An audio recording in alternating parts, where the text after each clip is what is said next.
admitir a la gente.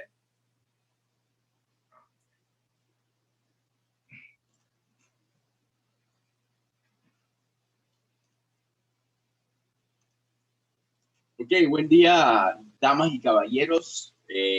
Muchas gracias, bienvenidos a este live,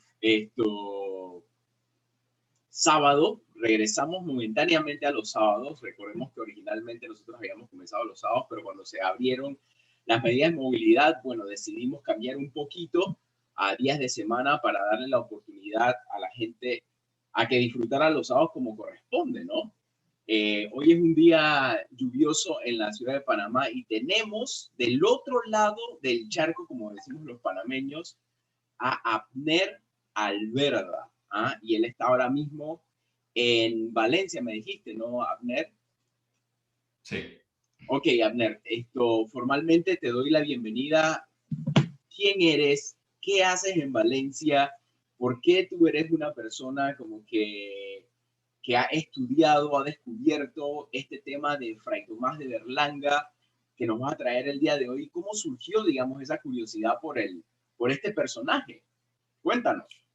Bueno, yo estudié una licenciatura en antropología en la Universidad de Panamá y bueno, la antropología en América la dividimos en varias ramas, pues una de ellas es la arqueología y bueno, de allí digamos que viene un poco la curiosidad. Ya luego yo me mudo a Cádiz, a la ciudad de Cádiz en España para estudiar un máster en arqueología náutica y subacuática, todo lo que tenga que ver con construcción de barcos, con navegación, con bueno, patrimonio cultural que se encuentre debajo del agua. Y en la actualidad estoy haciendo un doctorado en la misma universidad en historia y arqueología marítimas, pues todo este tema de la historia y de la arqueología que está relacionado con el agua, con el mar, con los ríos, lagos, etcétera. Más o menos pues viene a condensar un poco todo lo que es. Y bueno, cuando yo estaba haciendo mi investigación para terminar la maestría, yo hago una recopilación de todos los naufragios que se dieron en el Caribe de Panamá y bueno, de los muchísimos barcos que se hundieron, dos de ellos, o sea, yo llevo una base de datos que son de 98 barcos que se han hundido en el Caribe de Panamá. Dos de ellos se dan en 1541. Fray Tomás de Berlanga, pues es el que nos cuenta este acontecimiento.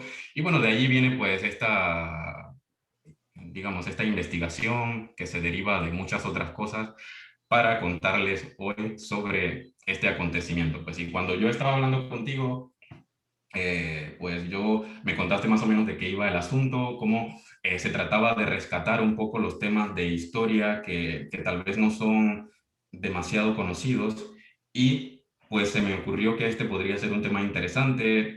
Fray Tomás de Berlanga es un personaje muy importante porque, bueno, entre las cosas que vamos a hablar hoy, pues fue un visionario de muchas cosas que acontecieron en Panamá y por otro lado, también, digamos que por su, no sé, alto nivel de educativo, fue un hombre siempre de ciencias y aparte de todo eso, pues hizo unos escritos espectaculares que redactaba al rey y que ahora nosotros podemos pues revivir partes de la historia de Panamá a través de estas cartas. Yo voy a compartir la pantalla, ustedes me dicen cuando Bueno, la ven. dame unos minutitos Ujú, antes de que compartas la pantalla, ujú. Abner, para compartir con la audiencia algunos anuncios que siempre damos, ¿no? Simplemente un poco Perfecto. para poner en contexto de qué es lo que hacemos, quiénes somos, sobre todo para los que nos visitan hoy por primera vez.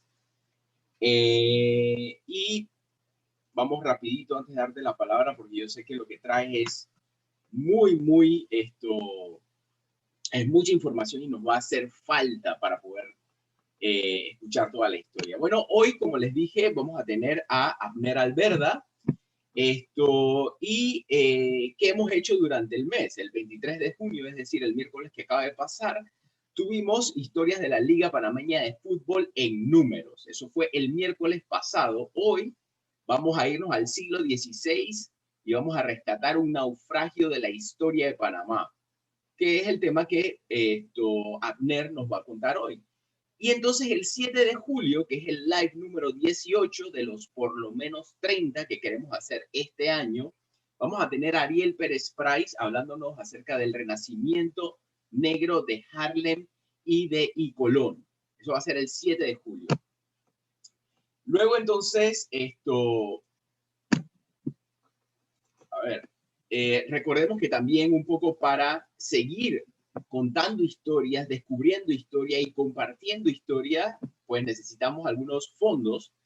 Y tenemos entonces a la venta este t-shirt conmemorativo edición 2019 a $10, que básicamente tiene 3 temas. Uno, definitivamente la Torre de Panamá la Vieja, que es un poco el ícono del periodo colonial, junto con el Diablo Espejo, que es también un legado, patrimonio cultural de lo que trajeron los españoles, es decir, de los negros, ¿ok? Y de todo el legado cultural que nos dejaron los negros.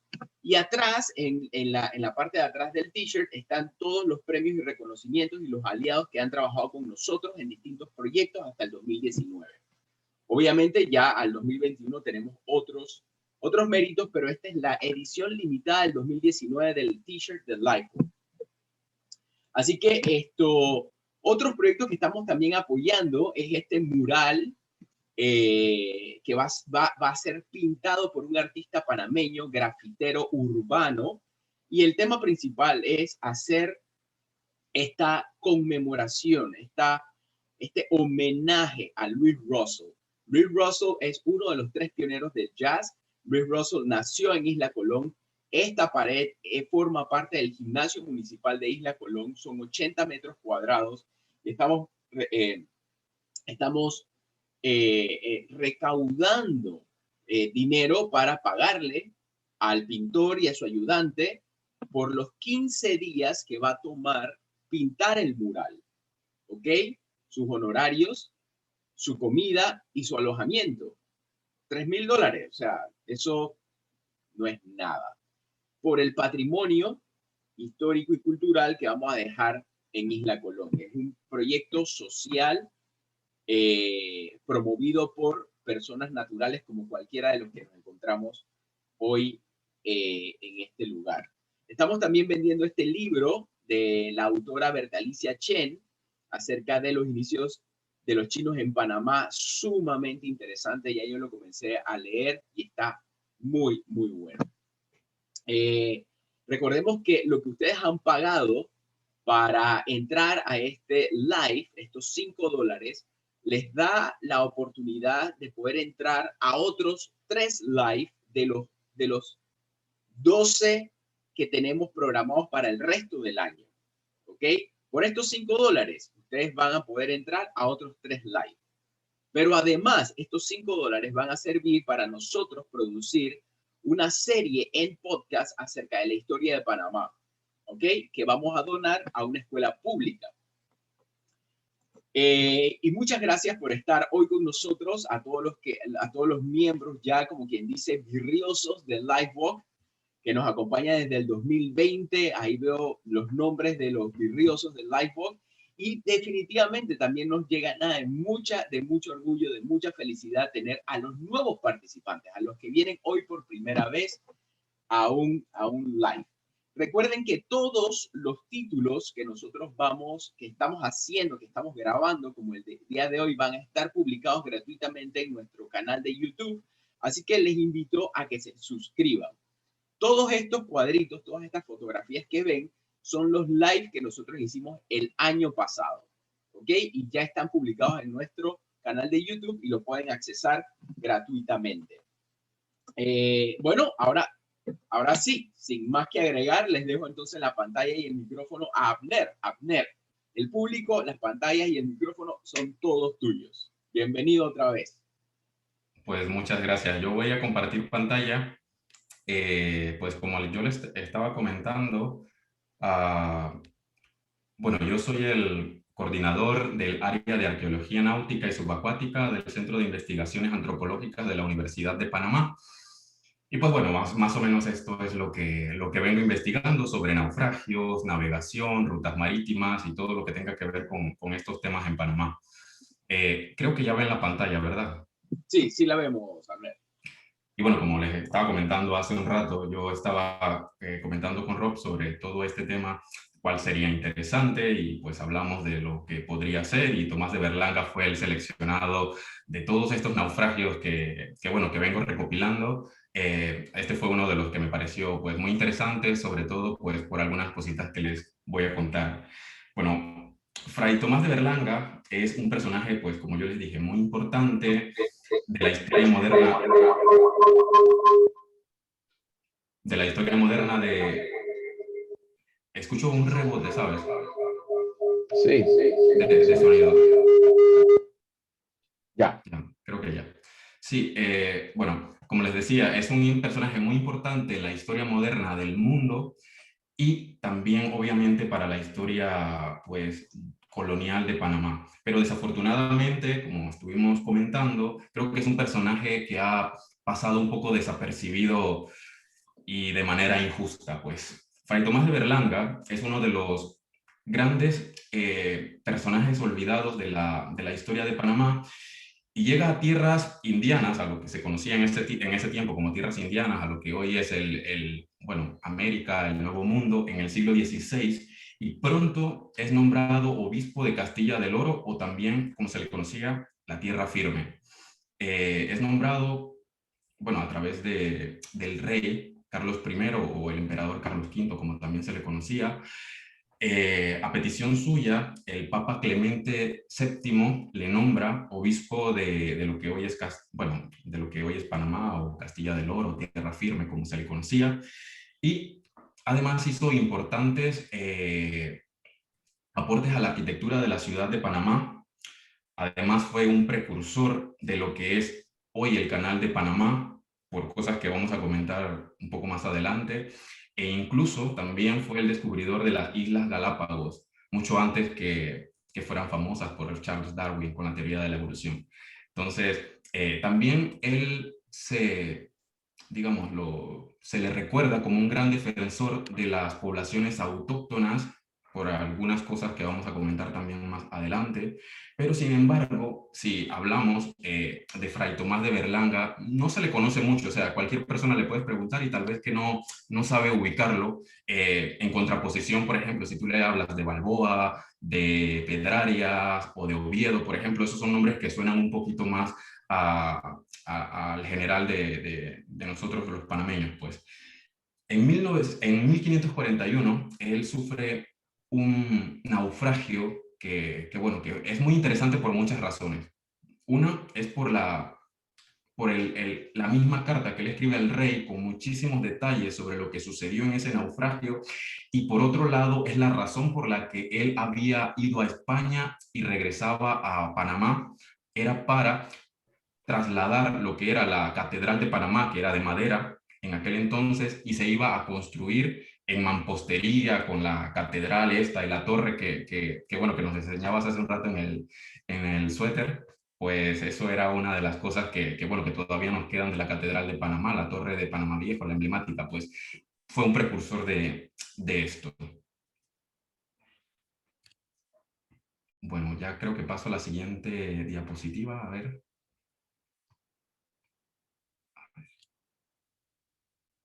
Espera. Espérame, me ha salido.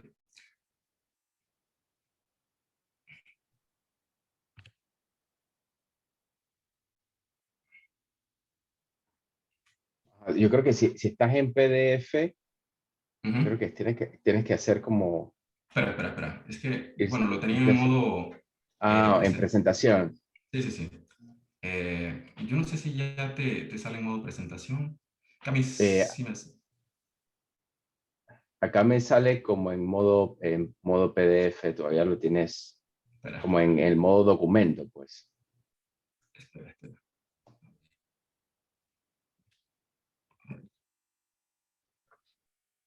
Espera.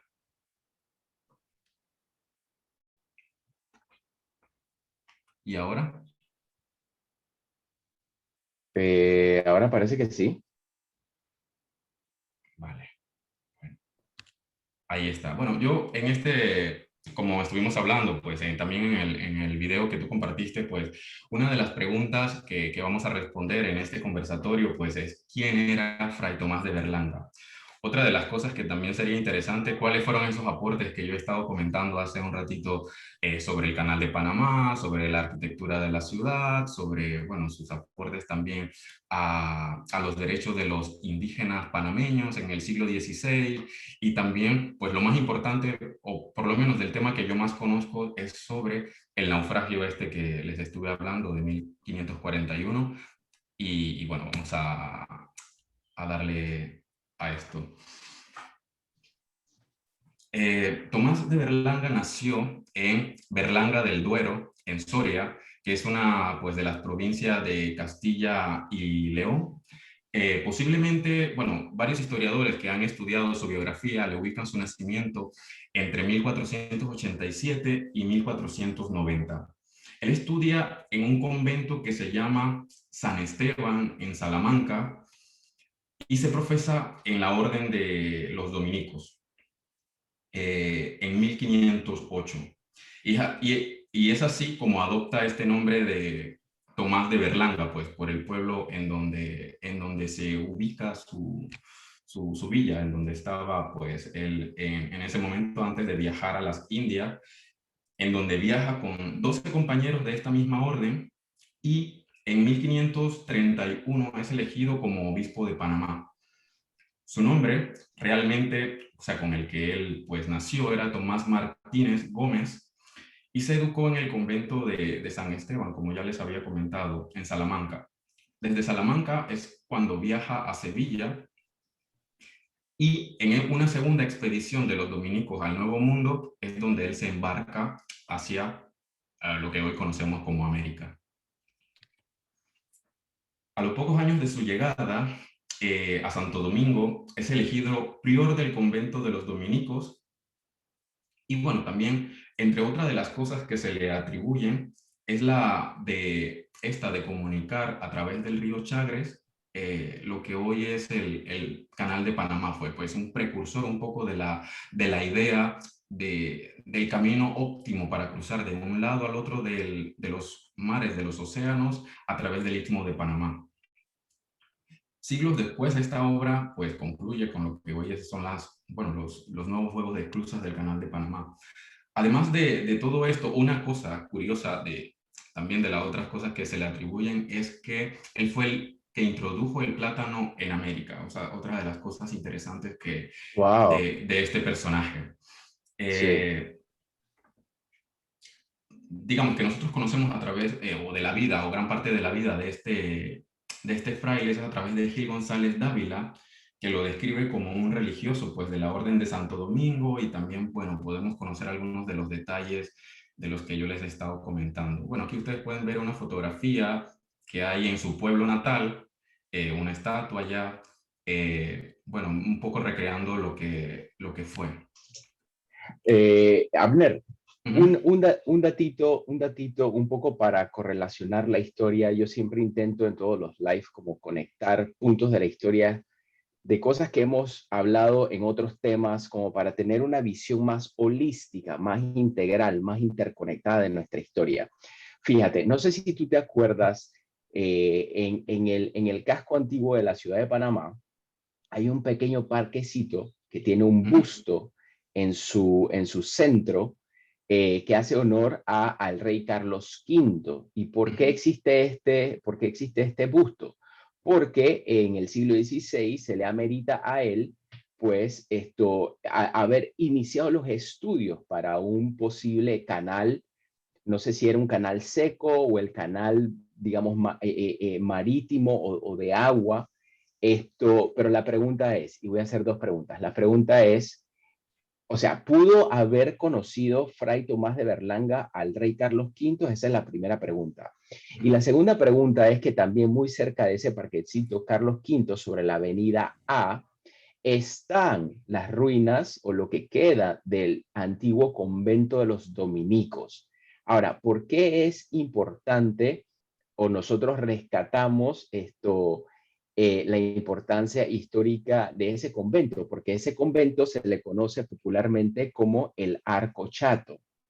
Entonces, tiene un arco prácticamente plano y una de las cosas que se dice o que nosotros contamos acerca de la historia que hemos encontrado en libros es que los dominicos eran una orden de frailes muy, muy ingeniosos. Entonces lograron, sin muchas estructuras de hierro, poder producir un arco con la sobreposición de ladrillos, piedras y calicanto en una estructura prácticamente plana. Entonces, lo primero es pues la relación de Fray Tomás de Berlanga con el rey Carlos V, y lo segundo es cómo eran los dominicos en comparación a las otras órdenes religiosas, los jesuitas, los franciscanos, los mercedarios. ¿Qué nos podrías decir al respecto? Bueno, respecto a la primera pregunta, digamos, quien realmente está en el campo estudiando pues el comportamiento del istmo y cuál era pues la mejor ruta y dando pues mejorando un poco el sistema de comunicación entre ambos mares fue Tomás de Berlanga, quien escribía al rey, al emperador Carlos V sobre esta posibilidad de un camino, pero bueno, no realmente pues un canal de esclusas como lo conocemos hoy en día, pero sí como Claro, un totalmente. tipo de ruta que permitiera la navegación del Chagres, llegar hasta cierto punto que, bueno, que después fue Cruces y que luego pues de allí los caminos, tanto el camino real como el camino de Cruces, pues ya vienen a facilitar más la comunicación entre ambos mares. Pero bueno, digamos que esto se le debe realmente a Tomás de Berlanga, pues. Bueno, claro que él lo escribía al rey y que necesitaba las aprobaciones para que este tipo de ideas pudieran repercutir. Y bueno, por otro lado, digamos que por la formación que tiene el fray Tomás de Berlanga bueno, como dominico y por su propia también, por su propia curiosidad, y era una de las cosas que había preparado para comentarles también, ya era una persona pues muy estudiada, con muchos conocimientos de arquitectura, sobre navegación, sobre arquitectura naval, y todo este, bueno, conjunto de cosas van a, bueno, digamos, a repercutir un poco en lo que es, bueno, en el sitio de Panamá Viejo, digamos, porque, bueno, él también estuvo inmiscuido en algunas cosas que tenían que ver con el puerto de Panamá Viejo y bueno, también con lo de la catedral. Pero sí que bueno, que digamos que eran, o el padre Fray Tomás de Berlanga siempre fue bastante ingenioso, un hombre de ciencias bueno, que estuvo, digamos, su servicio estuvo a esto, pues a la arquitectura, a negocios también, o sea, hay muchas cosas interesantes de su vida que tal vez no vamos a poder tocar aquí, pero hablando de eso, aquí hay una portada de un libro de una historiadora que se llama Estrella Figueras Vallés, en donde pues cuenta, digamos, toda su vida y muchas más cosas de las que tenemos para hablar aquí, pues, pero bueno, más o menos eso es una de las cosas bastante interesantes de las que quería comentarles. Eh, bueno, también, como les estuve comentando al principio, fue el descubridor de las Islas Galápagos, conocidas en un principio como las Islas Encantadas, años antes de que saltaran a la fama, por lo que estuvimos hablando de la teoría de la evolución, de Charles Darwin y todo esto, pues. En el año de 1533, como les estuve comentando también, por el rey, fue propuesto por el rey al Papa Clemente VII para ser nombrado obispo de la Tierra Firme o Castilla del Oro, cuya sede episcopal se encontraba precisamente en la ciudad de Panamá. Él ocupó esta posición desde 1534 a 1544. Tomás de Berlanga es un exponente de lo que es el pensamiento humanista del siglo XVI que venía forjándose a esto que llamamos el modernismo, pues creo que podría decirse que es uno de los principales representantes de esto, que a pesar de su vida religiosa se destaca pues su figura como un hombre de ciencia, comprometido con su entorno, y bueno, siempre tuvo esa visión de intentar mejorar la calidad de vida de, bueno, tanto de la gente que vivía en la ciudad, como también de los indígenas, pues también se le conoce como un defensor de los indígenas. Y de hecho, una de las cosas bueno, que traigo a colación en ese sentido es cuando él narra al rey uno de los hechos que estaba pasando, y era cuando algunos españoles tenían hijos con mujeres indígenas. Algunas veces estos hijos eran llevados a España para que fueran educados como españoles, pero eran separados de sus madres. Y entonces Oh, él envía una petición al rey diciéndole que si la madre no viajaba con su hijo, y él lo escribe de esta misma manera, se los leo: sin la madre es crueldad. Y esto es uno, bueno, de las tantas, de los envíos que hace al rey, pues, y es un hecho, pues, que marca también un poco esto de los derechos de la madre sobre el hijo, porque, bueno, eran enviados sin ningún tipo de derecho sobre la madre, y él, pues, argumenta de que debería, si se envía a España a estas personas, pues, que fueran con su madre, por lo menos.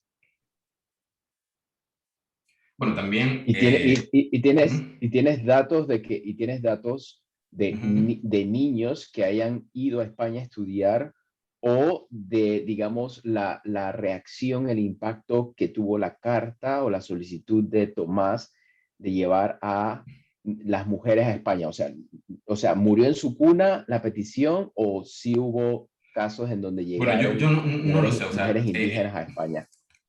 digamos que esa ya se va un poco de mi línea de investigación, pero bueno, yo supongo que Claro. sí tuvo algún tipo de repercusión, porque él no era un hombre desconocido para el rey, era una persona que el rey depositaba muchísima confianza, y que ahora vamos a enlazar esto de muchísima confianza con algo que sucede precisamente hoy, hace, bueno, ya 480 años, pero bueno, hablamos un poquito más adelante.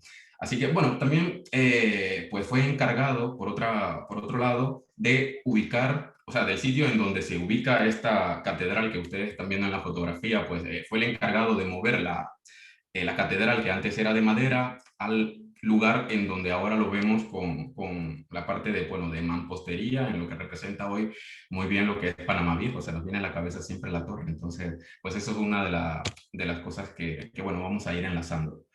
Pues el 22 de febrero de 1535, Berlanga escribe una nueva carta al rey Carlos I, que bueno, que es el mismo de Carlos V, pero que era Carlos I para España y Carlos V de Alemania. Entonces, pues, bueno, para sugerirle un paso a través del Istmo. Y esto era lo que tú me estabas preguntando hace un rato de lo del busto. Pues este paso a través de la ciudad de Panamá, pues era un intento de unir las poblaciones del Caribe y las del Pacífico, que fuera un camino cómodo y viable.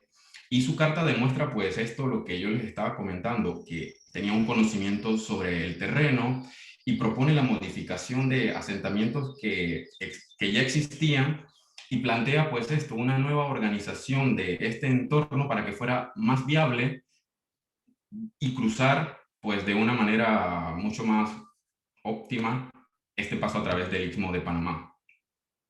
Y bueno, una de las personas bueno, que ha sido muy estudiosa, yo les estaba comentando hace un rato en la portada del libro de Estella Figuera, y ella, pues, habla de cómo Tomás de Berlanga demuestra ese espíritu modernista, y es ese espíritu que se tenía en el siglo XVI, o por lo menos de algunas mentalidades precursoras de lo que es el movimiento modernista, es el de dar pasos hacia adelante, pues no quedarse como con lo que hay, sino ir hacia adelante.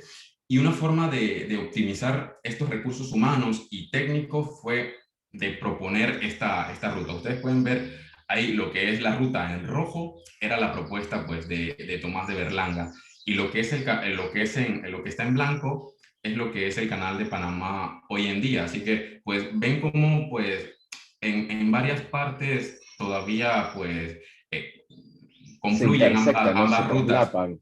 Sí, se Sí. traslapan en varias partes, lo que es, pues, esta mentalidad modernista del siglo XVI con la ingeniería moderna, pues, ya del siglo XIX.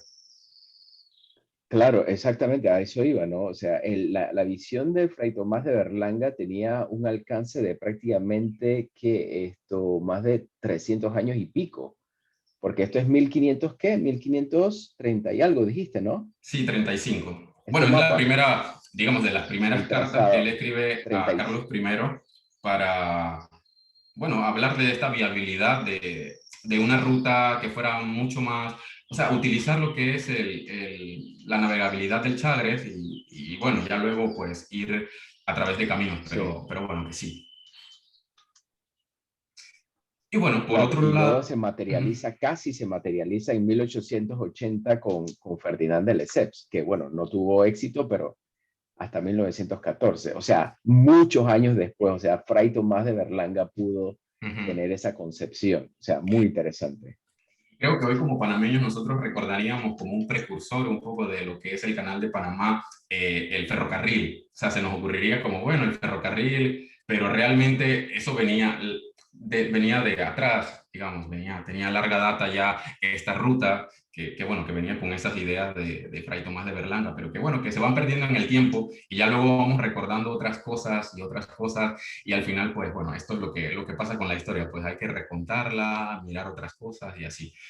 Bueno, otra de las cosas que también Fray Tomás de Berlanga se le atribuye es lo de el descubrimiento, que siempre hablamos de descubrimientos en historia, pero que bueno, que de las Islas Galápagos, que se da también, digamos que la carta que está fechada con este descubrimiento, pues data de el 6 de abril de 1535 también. El comunicado del descubrimiento pues se guarda o se resguarda todavía en el Archivo General de Indias, que es un archivo que pues los historiadores usamos muchísimo para documentarnos de lo que acontecía en la América colonial. Este evento tampoco fue muy sencillo, pues, porque también sucedieron algunos eventos. Por ejemplo, los tripulantes sufrieron eh, la pérdida de agua en esto, no encontraban agua y es una de las razones por las que intentan, pues, ir a una de las islas conocidas, pero que las corrientes los empujan y llegan hasta lo que es hoy el archipiélago de las Islas Galápagos. En este viaje muere un hombre y 10 caballos de los que iban en el viaje. Y este viaje es interesante porque de esa confianza que hablábamos antes entre Carlos V y Fray Tomás de Berlanga es que el emperador le había pedido que fuera a ejercer de intermediario entre los problemas que estaban sucediendo entre Francisco Pizarro y Diego de Almagro, que bueno, que eran estos grandes conquistadores de lo que hoy, del Perú, y que, bueno, ellos estaban, pues, en ese momento, en 1535, sucedió algo entre los límites entre uno y el otro, y había una gran disputa, y entonces el rey, pues, envía a Fray Tomás de Berlanga para que mediara entre esas personas. Y hoy se cumplen 480 años de la muerte de Francisco Pizarro por, bueno, por uno de los, digamos, de las personas que fungían como parte de las personas, digamos, de más confianza de Diego de Almagro, pues. Eh, Francisco Pizarro fue asesinado por digamos, estos aliados de Diego de Almagro hace ya pues tiempo y que se conmemora hoy, por casualidades de la vida, pues hablamos de esto y se conmemora hoy 26 de junio.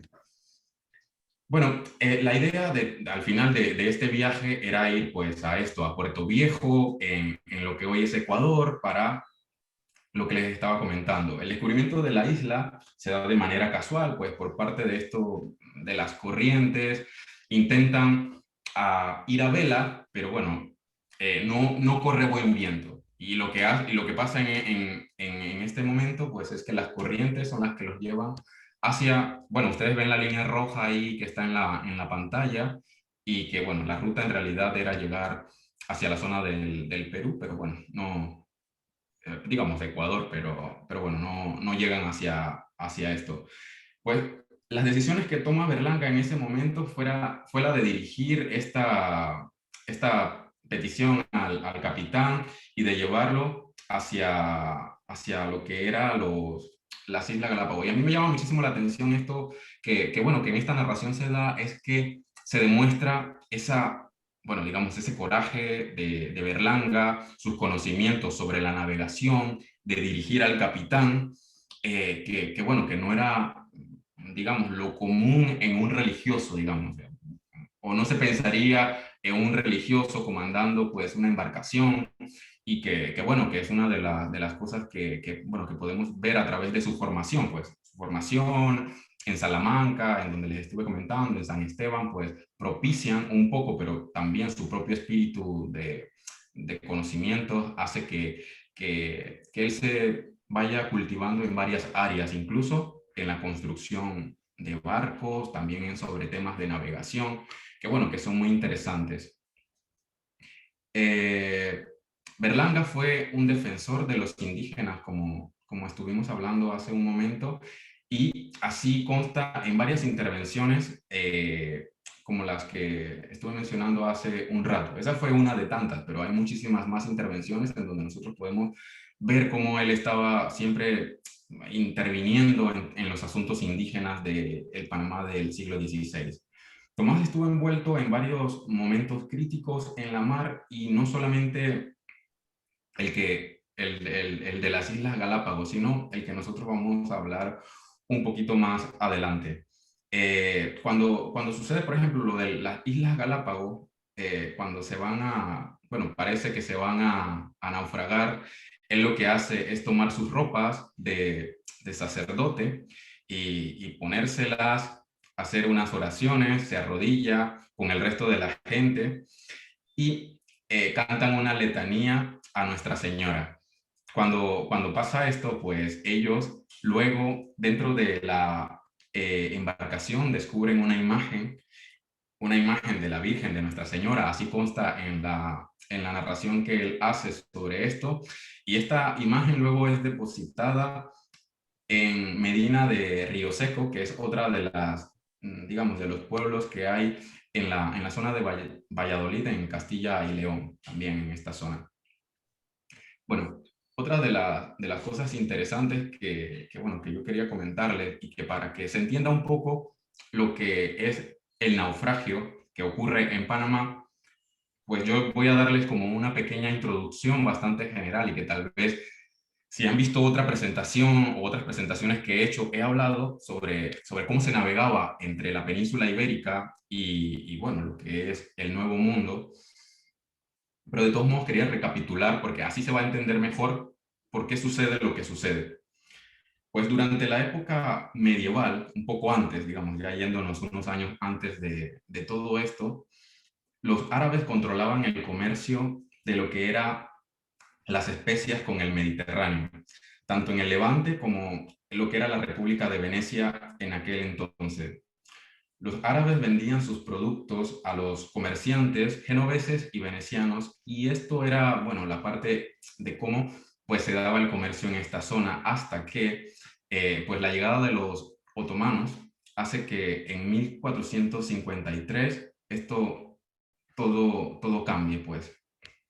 La ruta de la seda y la del comercio fueron bloqueadas por el Imperio Otomano, y esto hace que se dé la caída del Imperio Bizantino. Digamos que nos estamos yendo unos años antes, pero es para entender por qué sucede lo del descubrimiento de América y por qué se da toda esta reconfiguración del comercio marítimo mundial. Pues, en pocas palabras, esto hace que se dé un nuevo comercial y la búsqueda de alternativas para poder entonces seguir comerciando con los asiáticos. Y esto hace que tanto Portugal como España estén intentando nuevas rutas, o sus, digamos, marineros, sus importantes marinos, intenten encontrar una nueva ruta para llegar a las Molucas, a las Islas Molucas, a las Islas de la Especiería, en donde se conseguían estas especias que eran tan importantes para condimentar los alimentos. Recuerden que en esta época no había pues refrigeración, y una de las formas que se utilizaban eran las especias para ocultar un poco los olores o para condimentar, y que bueno, que ahora seguimos haciendo por tradición. Ahora echamos muchas especias a las comidas, pero bueno, que tiene una razón de ser, que era para ocultar un poco los olores. Cuando no era invierno, pues los alimentos sufrían un poco en el sabor. Entonces, bueno, una de las cosas que pasa es que, bueno, el Vasco de Gama de Portugal descubre una ruta a través del Cabo de Buena Esperanza para llegar entonces a la ruta de las Molucas, a la ruta de las especierías. Y también, pues la corona española no le queda otra que intentar otra ruta en el sentido contrario. Esta ruta, que descubierta por los portugueses, fue a través del oriente, y a la corona española o a la monarquía hispánica, pues no le queda otra que hacerlo por occidente para evitar entonces un enfrentamiento con los portugueses.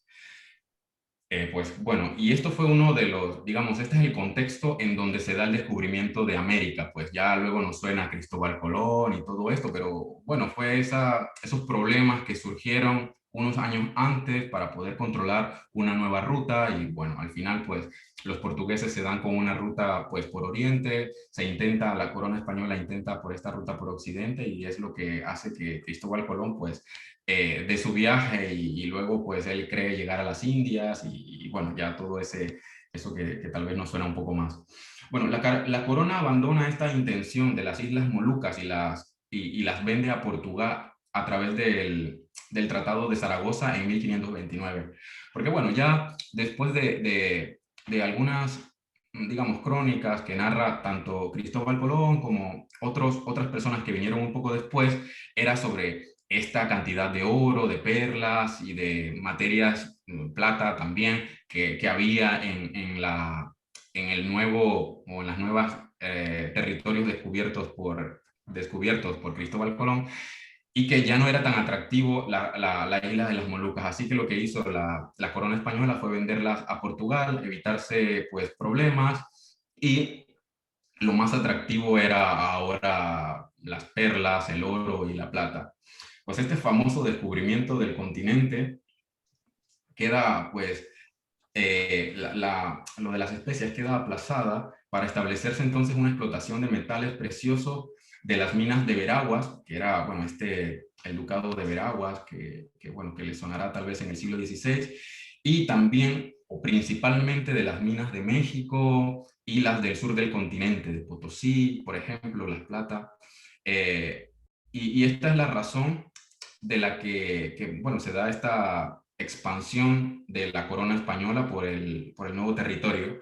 Y en eso también tiene que ver pues todas estas rutas o todo este conocimiento náutico que ustedes pueden ver en la pantalla. Pues digamos que al establecerse este comercio o esta importante explotación minera de la América colonial para que esos metales preciosos llegaran a Europa, pues establecen estas rutas marítimas, y bueno, se da este sistema de flotas y galeones bueno, que llegan a lo que es, digamos, el Caribe, y también lo que es la Nueva España, que es lo que conocemos hoy como México, pues.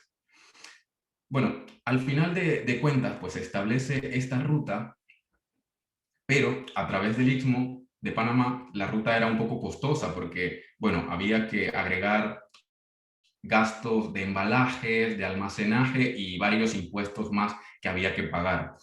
Y bueno, aunque hubo otras alternativas para reemplazar esta ruta, como Honduras, en Nicaragua, bueno, Honduras, porque es que en ese momento también, cuando hablo de estos nombres, nosotros los familiarizamos con los nombres que conocemos en la actualidad y los territorios que hablamos en la actualidad, pero la reconfiguración política de aquel momento pues era un poco diferente, un poco parecido también. Pero bueno, esta ruta de la que yo les hablo de Honduras, en realidad queda en Nicaragua, que es bueno, el famoso canal que se iba a hacer en Nicaragua y todo esto, pero también había otra ruta, la del Magdalena, que también se intentó, pero bueno, siempre la de Panamá era mucho más favorable por muchísimas razones, y esto queda evidenciado así por informes de Juan García de Hermosilla, por ejemplo, bueno, que fue puesta en escrutinio también. La corona vio necesaria entonces la articulación de un sistema eficiente para transportar todos estos metales preciosos americanos y todas las mercancías que venían de España a América, pues a través de lo que se conoce como la carrera de Indias.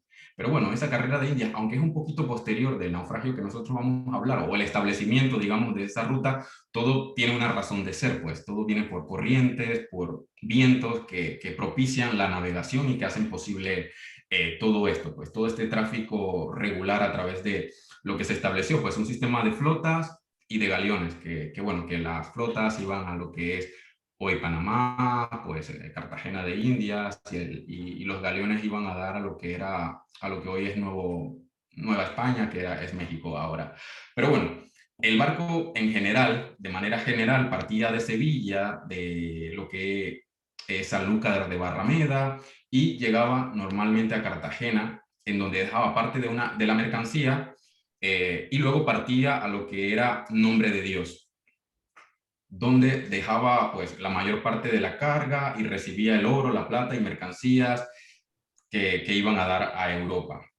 Pues, bueno, para no hacerles más larga esta parte de la historia, al final todos se encontraban en lo que hoy es La Habana y luego regresaban juntas a España. Más o menos esa era la ruta que se seguía, pues, y que tenía que ver con lo que ya les había comentado, los vientos, las corrientes y la forma en la que se había articulado, pues, este sistema.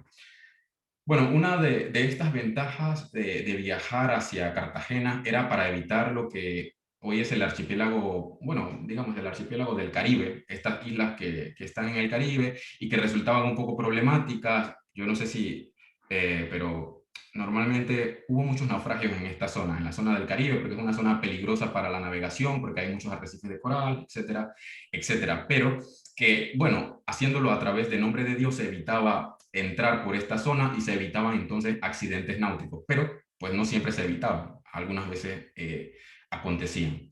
Durante los primeros años de la colonia, pues hasta 1596, pues Nombre de Dios fue el puerto utilizado para las actividades comerciales, pero pues más que un puerto como tal, en realidad era pues un área de poca profundidad, con muchos arrecifes y que dificultaba un poco la llegada de los barcos, porque si ustedes ven Nombre de Dios, se encuentra, bueno, en esta forma, más o menos es una zona muy abierta en donde el viento pega, los vientos del norte pegan de frente, y cuando una embarcación del siglo XVI intentaba entrar era un poco dificultoso.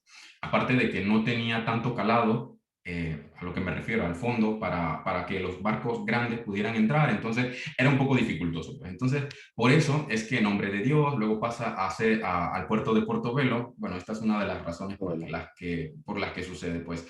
Y que Fray Tomás de Berlanga en este viaje que vamos a hablar de 1541, pues intenta llegar a Nombre de Dios, o por lo menos esta era la ruta que se había planificado, pero que bueno, que al final no sale del todo bien. Pero bueno, las fundaciones al final de Nombre de Dios y también de Panamá daban este sentido a toda la ruta que hablábamos, a los objetivos colonizadores de la corona, y también la ciudad de Natá en 1522, cuando es fundada, pues viene en ese sentido a abastecer estas ciudades portuarias de los alimentos.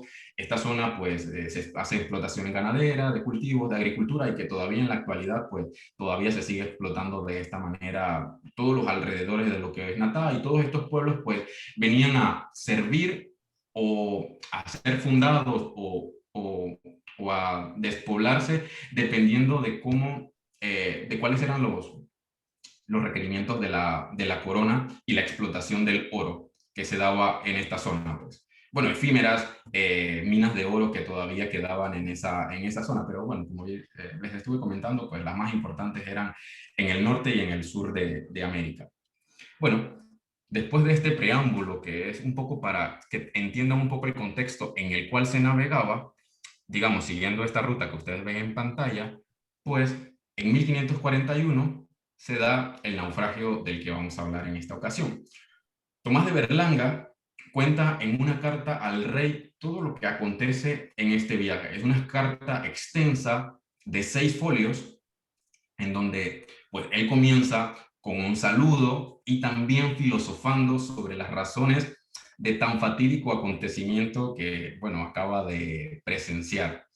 Intenta comparar lo que siente con lo que se supone que pudo haber sentido San Pablo y bueno, trae en el comienzo de esta carta, cuando yo estaba transcribiéndola, pues se nota esa desesperación que tal vez ha comenzado a escribir esta carta a poco de haber acontecido este naufragio. Y entonces él se pregunta pues eso de por qué ha sucedido, pero San Pablo tal vez sintió esto y de esta manera él intenta como tranquilizarse y explicar al rey eh, las razones de este naufragio y también pues intentando ver si era una falta de justicia lo que acontecía, pero bueno, digamos que los primeros párrafos de la carta son un poco confusos en ese sentido, pues, porque creo que están escritas con mucho nervio, como en ese momento cuando también escribes un WhatsApp que estás, bueno, puede ser esa la razón, y en ese momento, digamos, un WhatsApp de ese momento, pues, era escribir una carta al rey de todo lo que había acontecido, porque esto marcaba un antes y un después en planes de la corona. Pero bueno, al mismo tiempo, Berlanga con, eh, cuenta allí que él se siente como, y lo cito, pues, como un gusanillo, decía en la carta, porque se siente muy pequeño y pues así lo escribe de su puño y letra. Que por cierto, tiene una letra muy bonita y que también es bastante fácil de entender, a pesar de que es del siglo XVI, pues se lee bastante bien. No sabe si todo este infortunio se trata pues de una prueba del Señor y trae a colación de nuevo a San Pablo, pues intentando como ponerse en su piel, o no sabe si por el contrario esto se trata de un castigo de Dios o de su Hijo. Es lo que cuenta en esta carta. Pues no sabe al mismo tiempo si tener ánimos o tener paciencia de que sus planes van a llegar a realizarse, porque todo este viaje era parte de un plan, que era lo que les estaba comentando hace un rato, de traer, de cambiar pues la catedral de madera a la de mampostería, pues. Entonces ahí pues quizás se siente un poco cabizbajo de que bueno, de todo lo que ha acontecido y para no hacerles spoiler, pues les cuento un poco más adelante cómo termina todo esto. Pero bueno, él también dice que le gustaría que si se trata de un castigo, que esto sea como el definitivo y que ya no haya más castigo por parte de Dios hacia él, porque piensa bueno, que ya podría estar perdonado para siempre y cualquiera que haya sido los pecados que él haya cometido. Pero aquí hay que haya algo, bueno, que también cometido.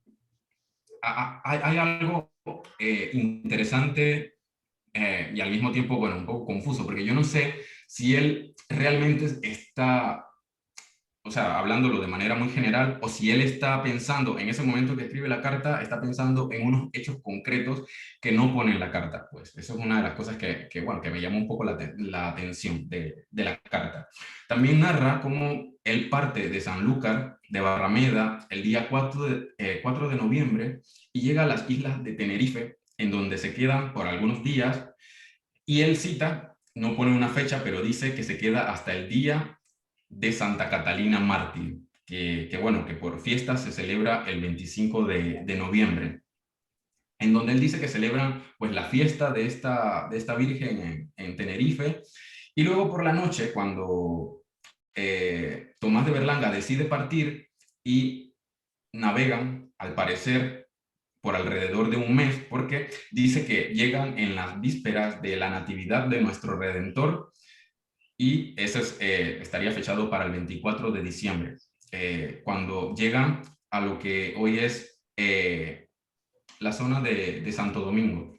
Bueno, él allí quiere tomar refresco, que en ese momento o en lo del siglo XVI, pues se refiere a abastecer de agua a la embarcación en San Juan o en Santo Domingo.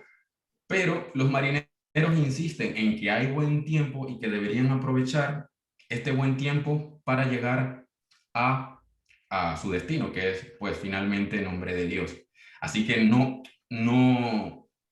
llevan agua y pues bueno, esto pues para no atrasar el viaje ellos deciden partir, pero esto es un problema porque luego van a necesitar el agua. Bueno, al final no deciden abastecerse y les dicen, bueno, nos vamos a abastecer en Santa Marta, en Colombia, y al final, pues, que sí les hace falta abastecerse de agua. Pero bueno, al final, por descuido de los pilotos y también por un pequeño desvío, en lugar de llegar a Nombre de Dios en primer momento, llegan a las islas de Baru, en lo que hoy es Cartagena, un poco por debajo de Cartagena, más o menos a esa altura.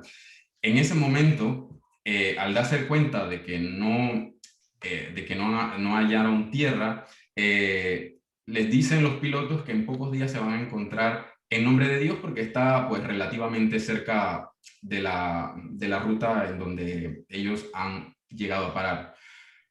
Pues bueno, lo que pasa es que hasta el Día de Reyes, a la medianoche, se encuentran rodeados por unos bajos en lo que es actualmente lo que hoy se conoce como Gunayala. En esta zona, ellos pues se encuentran en la noche y echan ancla, pero el ancla que ellos echan se pierde, porque al parecer uno los arrecifes corta el ancla y bueno, él hace una anotación muy interesante que se las leo tal cual. Dice, lo cortó como si fuera un hilo, o sea, el cabo se corta, pues al momento de tirar el ancla, en ese mismo momento pierden el ancla. Pues bueno, sin ancla, pues es complicado en una tormenta, pues llevar una embarcación, sobre todo, bueno, a velas, de madera, y al hacerse de día, se dan cuenta que es imposible regresar al mar porque se encuentran como en una zona de un canal entre dos cayos y resulta complicado regresar a la parte en donde pueden navegar las naves. Por lo que deciden ellos salir de la nave a un islote que era el que se encontraba pues más cerca y entonces resguardar la embarcación detrás del islote para protegerla pues del viento y que se fuera a perder pues. Y bueno, ya luego cuando están en la isla se dan cuenta de que están cerca de tierra firme porque algo que él cuenta es que se encuentran o la razón de que él sabe por qué están en tierra firme o cerca de tierra firme, después de estar en el islote, es porque encuentran unas huellas de tigre, es lo que él menciona y lo escribe de esta manera, y de otros animales bueno, que no los especifica en la carta de clases de animales, pero bueno, él a través de sus conocimientos también de biología, podemos decirlo, se da cuenta de que ellos se encuentran en la tierra firme y no en una isla súper grande, sino que se encuentran ya en la tierra firme. Pues bueno. Ahora, pero, Abner, Uh-huh. rapidito, en ese momento ya están cerca del istmo. Dijiste hace un rato que están No, en lo están que hoy conocemos como en esta zona, Cunayala. están en Cunayala. Bueno, en lo que hoy conocemos nosotros como Cunayala, pero en ese momento ellos lo conocían esta zona como eh, el archipiélago de San Blas. Era lo que, bueno, como se le conoce a esta zona, pues. Y tal vez me Pero, estoy adelantando un poquito, uh-huh. tal vez me estoy adelantando un poquito con la pregunta, pero ¿cuánto duró todo este naufragio? Vale, sí, sí. Bueno, si quieres te lo digo ya, pero también te lo puedo decir un poco más adelante también. Pero bueno, no, o Dale, tú sea, cuéntalo todo, cuéntalo todo. Vamos a seguir tu orden, dale. bueno, mira, después de que ellos recuerdan que no traían agua porque decidieron no embarcar más agua porque iban a llegar a Santa Marta, iban a abastecerse nuevamente de agua para llegar hasta el Nombre de Dios. El problema es que llevan 8 días sin agua y ellos comienzan a excavar unos pozos, tanto en los islotes como en tierra firme, a ver dónde sale un poco de agua, que se llenen estos pozos un poco de agua por filtración. Y bueno, al final, pues pasan algunos días, intentan cavar otros pozos más, pero el problema de los primeros pozos en donde sale agua es que el agua tiene un mal sabor porque hay raíces de árboles y creo que está amarga, pues, por las mismas raíces de los árboles que están cerca, pero de todos modos era agua dulce, no era agua salada, y él lo especifica allí también en la carta.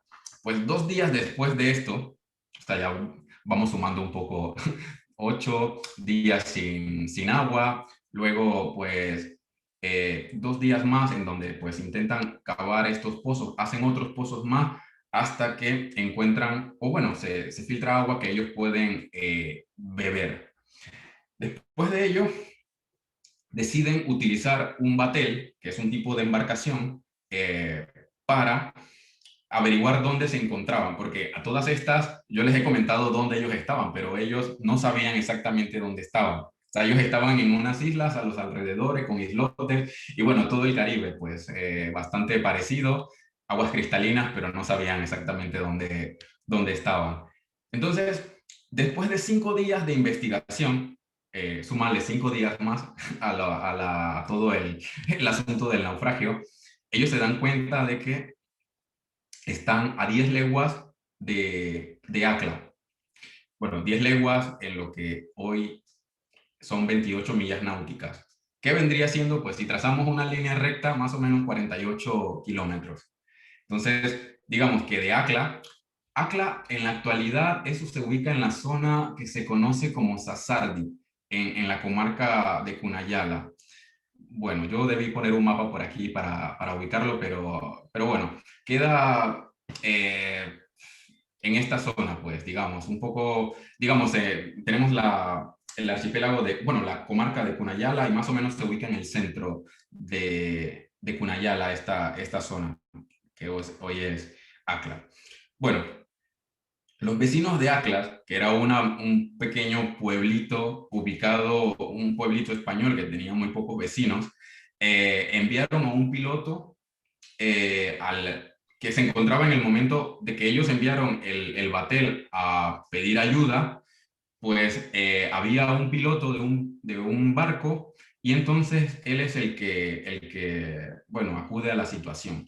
Allí él también comenta de que esta persona como que no era totalmente de su agrado, pero bueno, era la única persona que estaba, o que no tenía muy buena reputación, por lo menos. Pero él, al final no había nadie más y dice que Julián Gutiérrez, vecino de Acla, fue por los, bueno, estas personas, digamos, desgraciados que sufrieron este naufragio, pues acude a su ayuda.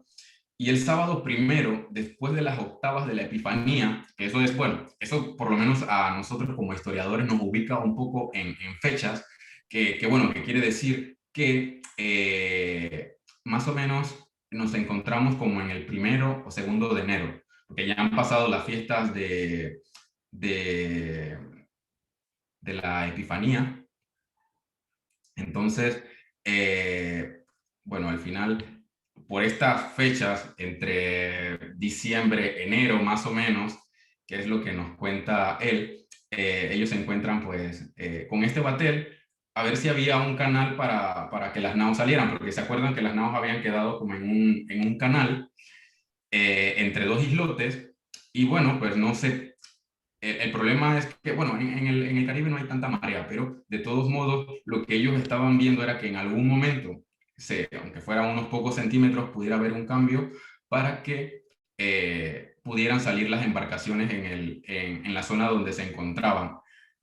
Y pues al final el batel, bueno, el piloto del batel les comunica que sí hay una salida, que sí se puede salir de donde se encuentran, pero por la tarde de este mismo día, ellos se embarcan dando las órdenes de elevar la ancla del otro barco, que sí la tenía, y también bueno, de las velas, pues.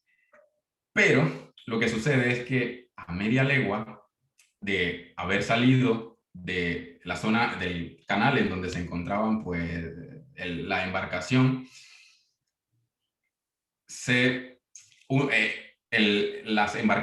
las dos embarcaciones que ellos traían chocan con uno de los cayos.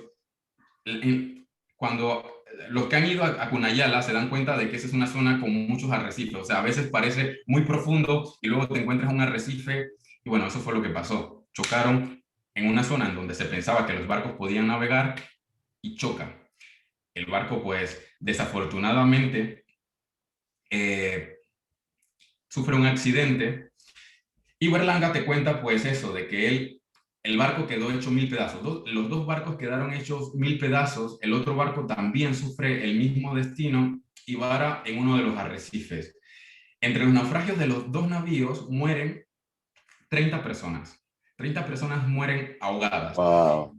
Y luego, algo de las cosas, bueno, más interesantes, que él comienza a narrar quiénes eran, por lo menos los más cercanos a él, de las personas que mueren en esto. Y entonces él cuenta, bueno, que ahí venía un sobrino suyo, que era hijo de su hermana, y los hijos de este sobrino, todos mueren. El marido de una sobrina suya también pierde la vida. Y Berlanga también cuenta bueno, que esta era una hija de su hermano, bueno, que ella ya estaba prometida y que pensaba, pues, tomar, bueno, descanso en la vejez con otra persona, pues. Pero bueno, al final también él pierde a un capellán y 4 esclavos también pierde en este naufragio. Él cuenta también aquí algo muy interesante, un dato histórico muy importante, que es que uno de estos esclavos cuesta 240 ducados. Y eso era un precio exorbitante para un esclavo de la época. Pero esto tenía una razón, de que este esclavo que muere era el mejor albañil de Sevilla, que él traía, para que lo hilen con la historia, que venía a construir la Catedral de Panamá. Y murió. Entonces él hace, bueno, que ha perdido pues a esta persona que era uno de los mejores albañiles, que costó pues 240 ducados, y que también se mueren oficiales, los tejeros, los que iban a poner las tejas de la catedral también se mueren los ladrilleros de la construcción de la catedral, o sea que fue un acontecimiento importante para él y para muchas personas que también traían otras cosas bueno, que vamos a hablar. Berlanga, un fraile y Juan Gutiérrez, bueno, que era el piloto del barco, lograron escapar junto a un sobrino y su hija en unos pedazos de la nao. ¿Se acuerdan que la nao había quedado pues en 1000 pedazos en medio de todo el estrupicio, el oleaje que había? Yo supongo que había una tormenta, aunque no lo dice claramente, pero supongo que en ese momento había una tormenta que hacía que hubiese muchísimo movimiento en el agua y que toda la madera de las embarcaciones que habían ido a parar en los arrecifes se esparcieron por todas partes, pues, y ellos tuvieron la suerte de agarrarse en unos pedazos de la nao. Durante 2 o 3 horas ellos estuvieron allí, pues, a la deriva, hasta que un batel, otro, fue en su ayuda, mientras un fuerte oleaje hacía, pues, menguar todas sus energías. Esto es lo que cuenta, pues. Unos esclavos negros de Fray Tomás de Berlanga tuvieron hasta la noche en la misma situación, esperando a ser rescatados también por este batel, pues. Desafortunadamente, pues, algunos sí salieron rescatados. Con estos que estaban en esta parte de la embarcación, estos esclavos, pues salen y él dice que ellos lo primero que hacen cuando son rescatados dicen, Ave María, gracia plena. Eso fue lo primero que ellos dicen al ser rescatados. Y uno de los religiosos que venía con ellos se ahogó, también cuenta. Y él cuenta al rey, acuérdense que toda esta carta y todos estos acontecimientos que nosotros estamos, pues, digamos, bochinchando un poco, es porque él estaba contándoselo al rey, todo lo que había sucedido. Entonces él cuenta de que uno de estos religiosos, bueno, se deshacen halagos para esta persona, dice que iba a ser muy provechoso para las nuevas tierras, bueno, para la tierra firme, etcétera, etcétera, pues. Y otro de los religiosos sí logran salir con vida gracias a que, bueno, palos y partes de la nao, ellos sí sabían nadar y por eso ellos decidieron, cuando se veían en esta situación encima de, pues, de embarcaciones, viendo un poco la tierra, bueno, digamos, la tierra firme cerca, ellos deciden nadar, se quitan toda la ropa, porque obviamente son religiosos, están con sus ropas pues, de sus hábitos, se quitan toda la ropa y comienzan a nadar. Pero algo, bueno, una parte, digamos, de todo este acontecimiento que tal vez es, bueno, en ese momento pues bastante complicado, pero una parte graciosa de todo esto es que dice Fray de Berlanga que él no llega a quitarse la ropa para intentar nadar porque él no sabe nadar, así que él daba todo por perdido. Así que él ni siquiera se iba a quitar la ropa porque no valía de nada. Dice que los otros frailes se quedaron solamente con el escapulario y ya está, era lo único que tenían puesto. Bueno, de todos modos, bueno, todos llegan a una de las islas sin ropa. Algunos de ellos salieron, bueno, algunas de las ropas, mejor dicho, de la nao, que venían en la nao, logran visualizarla dentro de todo el acontecimiento también, pero venían llenas de aceite, así que pues era un poco complicado para ellos ponérsela y todo esto, pero de todos modos sí logran encontrar ropa un poco mejores, en mejores condiciones, y bueno, algunas de ellas pues, algunos de ellos sí logran vestirse, pero no todos. Así que lo que deciden, como para no pasar frío cuando ha llegado la noche, porque bueno, ya todo esto ha pasado, llega la noche, va a ser frío, así que deciden poner una fogata para poder entonces, pues, para que la gente que no tenía ropa no sufriera frío. Y también, Se pudiera calentar. ahí también Andrés, Ajá. cuéntanos en 5 minutos el final, porque no quiero abusar tampoco Ujú, del tiempo de la gente, ya son las 12:11. ujú. Cuéntanos en 5 minutos cómo desenlaza todo esto. La verdad es que es épico y yo me estoy haciendo la película. Yo creo que si la montáramos en cine quedaría mejor que el Titanic.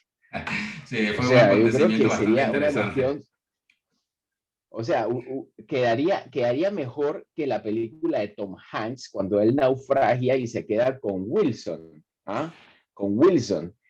Hey, ya yo llevo como en mi cabeza, yo creo que ya han pasado 25 días y han muerto más de 35 personas, pero en 5 minutos, cuéntanos cómo desenlaza este episodio de Tomás de Berlanga. Bueno, yo voy a ir contándoles con las imágenes porque tal vez es un poco más rápido. Bueno, muchas de las cosas se pierden, hay cosas de valor que se pierden dentro de la embarcación. Bueno, él cuenta ahí de unos cofres bueno, que pueden tener, bueno, él no menciona exactamente qué tienen, pero que bueno, que son muy, muy valiosos. Algunas cosas obviamente quedan debajo del agua, otras cosas se pueden rescatar. Hay muchas personas que están intentando ver de qué se hacen, porque en esta embarcación iban muchas personas. Entonces, mueren 35, es verdad, pero 200 personas logran salvarse. Entonces, a estas personas bueno, que yo estoy contándole un poco de la historia, algunos intentan ver qué pueden hacerse, o sea, qué pueden llevarse, qué les toca, ¿sabes? Como que no era mío, pero qué va a ser mío ahora. Y bueno, esa es Sí, que una de puedo las... rescatar y, ajá, que puedo Ajá. rescatar y apropiarme, ¿no? Entonces lo que él intenta, o sea, lo que intenta Fray Tomás de Berlanga es las ropas y las telas, hacer una vela para poder que esta embarcación llegue a Acla y de Acla pues puedan enviar embarcaciones para que puedan rescatarles. Y bueno, él llega a Acla, luego envía a dos embarcaciones, creo, intentan reparar una porque había una como maltrecha y el batel, y entonces en eso se llevan a pues estas 200 personas que yo les estaba comentando. Él cuenta al rey que, bueno, que la ciudad ha quedado pues un poco, pues con tantas estas personas, habían 10 vecinos, ahora tienen 200 personas, la comida de dónde va a salir, ¿sabes? Es otra organización. Él cuenta al rey que se han perdido más de 50.000 ducados entre las pérdidas de todas las personas que venían allí. Él cuenta de que de su propia inversión él pierde 2.000 ducados, porque bueno, Fray Tomás de Berlanga era una persona pudiente, que tenía muchos ahorros, que bueno, que él al final su proyecto era lo de la Catedral de Panamá, pues, y él pierde todo, bueno, 2.000 ducados, que dice que era para la construcción de la iglesia, y también pues venía proveído de muchas herramientas, de vinos y de otras cosas, porque iba a estar varios años en esto y que también iba a pagarles a los oficiales y a todas estas personas trabajadoras, pues el dinero seguro vendría en la embarcación y que se ha perdido pues todo. Algunas cosas intentan rescatarlas, son rescatadas, otras no. También dice a su majestad bueno, que muchas de las personas que están en ACLA quieren mudarse a nombre de Dios o a la ciudad de Panamá, porque ACLA está totalmente abandonado, pero que ya era un problema que venía de antes. Era un lugar que era muy difícil de comunicarse, solamente se comunicaba por el mar, y entonces él le pide al rey que intente hacer, bueno, o que dé la orden para poder fundar algunos pueblos que lleguen hasta Panamá para poder hacer este camino también por mar, porque digo por tierra, porque por mar algunas personas tienen miedo, por lo menos los frailes que venían en la embarcación no quieren embarcarse nuevamente por mar, porque bueno, por las condiciones que ha sucedido pues en toda la embarcación. Y pues bueno, para hablar un poco de las conclusiones, disculpen un poco por el final un poco tropezado, pero sí bueno, que es una narración muy interesante, que bueno, que él se queda esperando esta respuesta del rey para hacer algunos poblados entre Ciudad de Panamá y pues Nombre de Dios, ACLA, para esto que estábamos hablando al principio, mejorar el sistema de comunicación en el Istmo de Panamá. Y bueno, él ya regresa a España en 1543 con una gran fortuna, eso sí, por unos negocios que tenía en Panamá, pero que bueno, que ya no da tiempo de hablarlo, pero sí bueno, que regresó muy enfermo también. Sus escritos, como ustedes pueden ver, tienen muchísimos datos etnológicos, antropológicos, que para muchos historiadores, pues no sé, es interesantísimo porque podría ser como un precursor de la antropología pues moderna de aquel entonces. Y bueno, él renuncia a su obispado en Panamá y emprende pues ya numerosas obras benéficas en su pueblo natal, en Berlanga del Duero. Y bueno, ya en 1551 pues ya muere. Pero bueno, el 7 de julio de 1551 muere en su mismo pueblo de nacimiento, y bueno, fue una de las estatuas que se le han hecho, que lo vemos en el principio de la presentación. Y bueno, eso es todo. Muchísimas gracias. Wow. O sea, muere 10 años después de su naufragio. Sí, 10 años después. Pero bueno, que sucedieron O sea, también otras cosas entre una cosa y la otra, pero sí que, bueno, él se dedicó a algunos negocios también en lo que era la misma ruta del camino entre Panamá bueno, sí, Portobelo, bueno, Nombre de Dios en ese momento, pero sí que en esta ruta entre los dos mares hizo algunos negocios por allí y pudo regresar a su país, bueno, a su pueblo natal con mucho pues dinero. Yo dejo de compartir. Ah, bueno, ya está dejado de compartir. Sí. sí, oye, entonces, para recapitular algunos datos, Abner, ¿con cuántas personas él viajó Ujú, al inicio, ujú. antes de su naufragio? ¿Con cuántas personas terminó después del naufragio? Pues bueno, mira, él cuenta, pero que tampoco no son cifras exactas porque ni él lo tiene claro. Él lo que menciona es que 27 a 30 personas mueren en el naufragio, pero 200 personas son las que llegan, bueno, se logran salvar entre las dos embarcaciones con las que él venía proveído de tantas cosas. Pero bueno, en total venían aproximadamente 230 personas entre las dos embarcaciones que venían de Sanlúcar de Barrameda, que tenían como destino Nombre de Dios, pero que al final fueron a dar a la zona del archipiélago de Cunayala, cerca de Acla. Eso es más o menos lo que Entonces, aconteció. en números muy fríos, cada embarcación podía estar tripulada por 115 personas, más o menos. Pues más o menos. Mira, en estas embarcaciones, el tipo de embarcación que emprende este viaje es una nao. Pues son embarcaciones un poco más pequeñas, pero bueno, sí que están otras embarcaciones un poco más grandes, como los galeones, otras más pequeñas, como el batel, por ejemplo, que son embarcaciones un poco más pequeñas y que seguro para cuando se da el intento de rescate van a ir pues por grupos hasta que todos llegan a ACLA y ya luego pues intentan pues llegar a Nombre de Dios o a la ciudad de Panamá. Claro.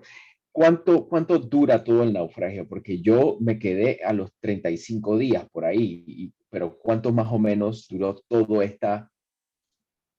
no todo el trayecto, sino desde que comenzaron los problemas hasta que Ujú. terminó?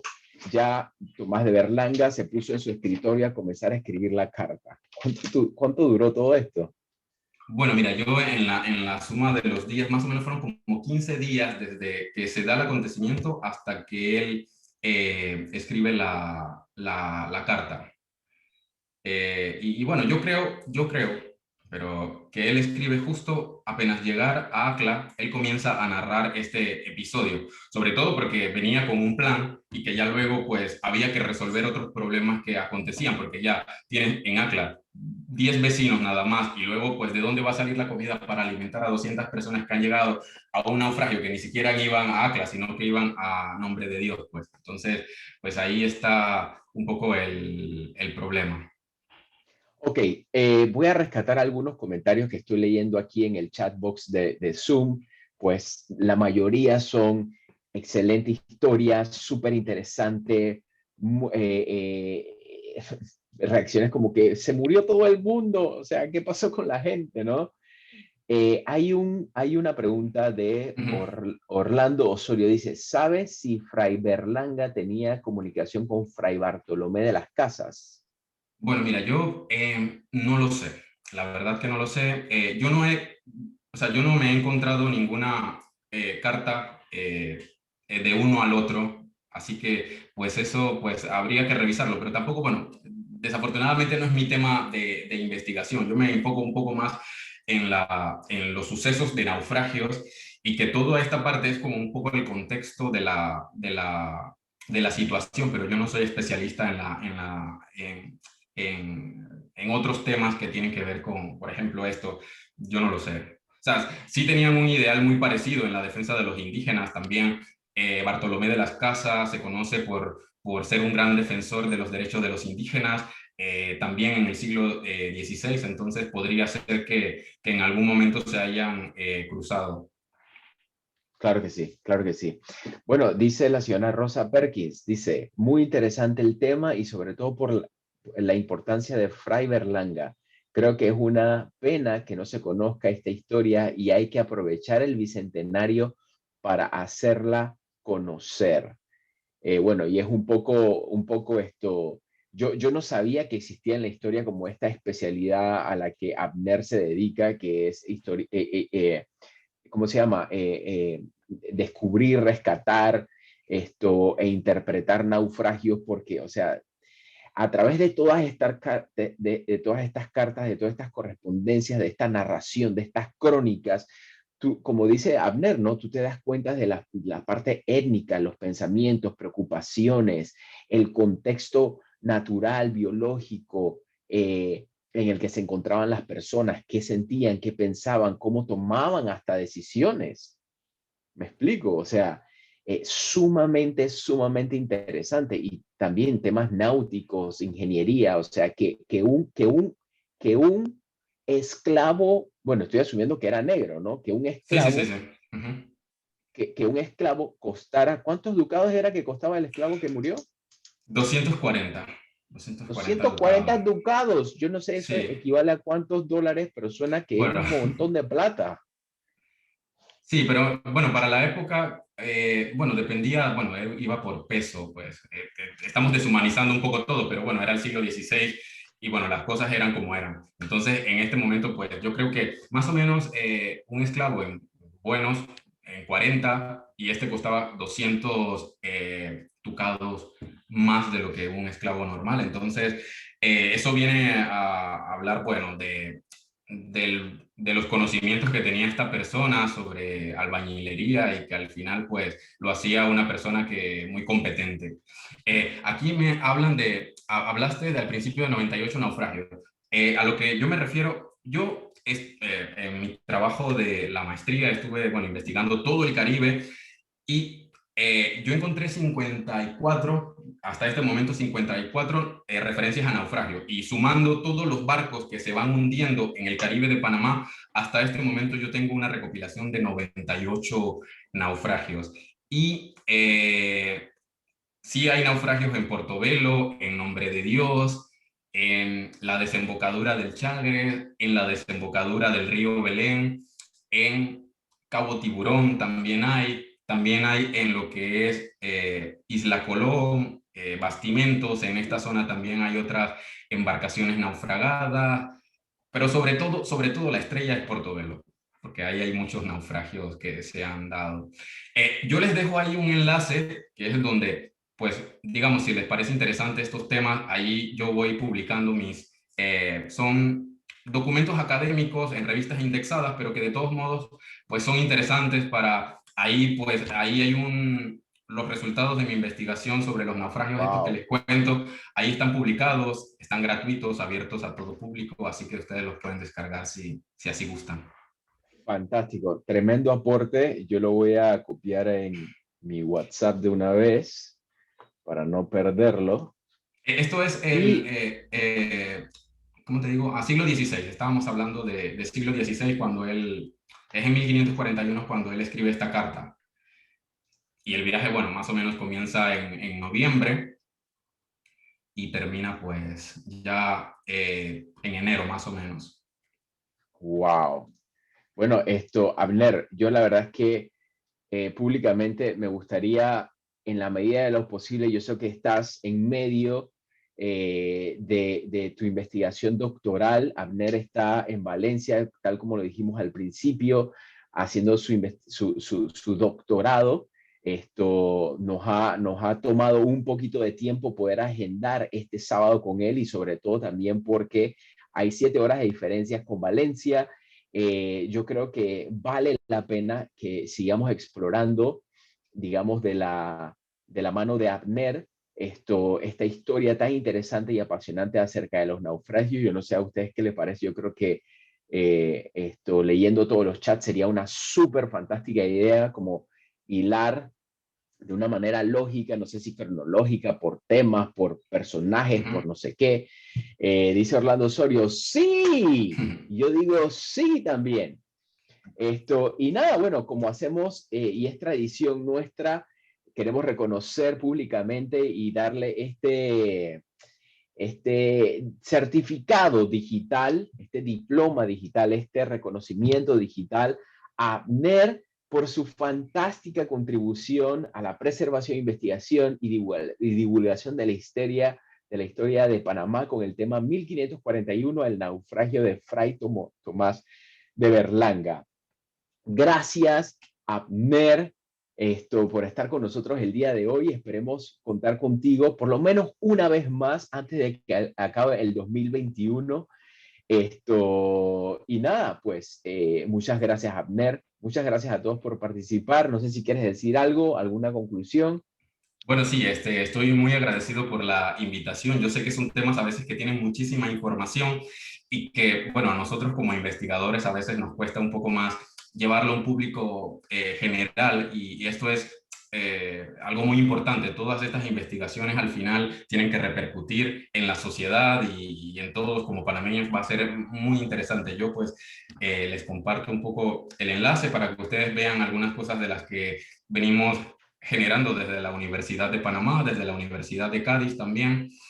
Y por otro lado, también les quería comentar que, bueno, que la mayoría de los naufragios se dan en el siglo XVI y siglo XVII, y esto porque, bueno, se conocía menos, había mucho menos conocimiento sobre la costa. Es algo normal que suceda, pero que ya luego cuando nosotros vamos entrando al siglo XVIII y al siglo XIX, los naufragios son menos que se dan en la costa del Caribe de Panamá. Entonces, yo espero, hay algunas publicaciones que todavía están por ahí por publicarse, entonces, que también he estado abordando temas del siglo XIX, que también hubo otro naufragio muy interesante como este, muy, muy interesante en el siglo XIX, que se da en el puerto, en lo que hoy es el puerto de Colón, en la bahía de Limón, que también vale la pena. Pero bueno, supongo que eso se va a publicar en algún momento de este año o del próximo año, pero que de todos modos se lo voy a compartir a Roberto para que se lo comparta a ustedes luego.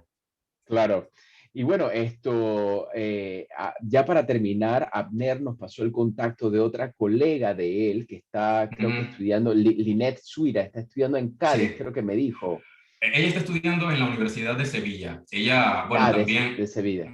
ujú, sí, también estamos involucrados en los mismos temas náuticos. Ella, pues, en el tema más de fortificaciones y bueno, yo en los barcos, digamos, pero cooperamos Correcto. muchísimo. Ahora estamos escribiendo un artículo para una revista sobre este tema, sobre la arqueología subacuática en Panamá.